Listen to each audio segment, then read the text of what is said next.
زي النهارده يوم 10 رمضان حصل إيه؟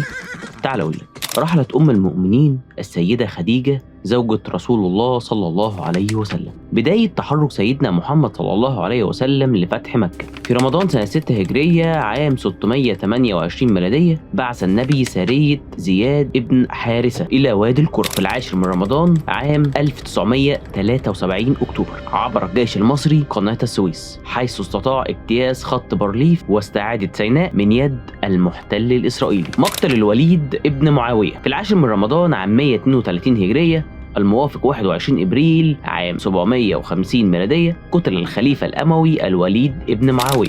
مقتل الوزير نظام الملك في العاشر من رمضان عام 485 هجرية الموافق 13 من أكتوبر عام 1092 ميلادية. قتل نهاوند نظام الملك أبو الحسن علي ابن إسحاق الذي كان وزيرا للسلطان ألب أرسلان ثم وزيرا لابنه ملك شاه نحو 30 عام. معركة المنصورة في العاشر من رمضان عام 648 هجرية الموافق 1250 ميلادية. انتصرت شجرة الدر زوجة الملك الصالح في معركة المنصورة على لويس التاسع حيث تم أسره وقتل عدد كبير من جنوده. بس كده، ده برنامج حدث تاريخي حصل في رمضان. لو وصلت لحد هنا شكرا.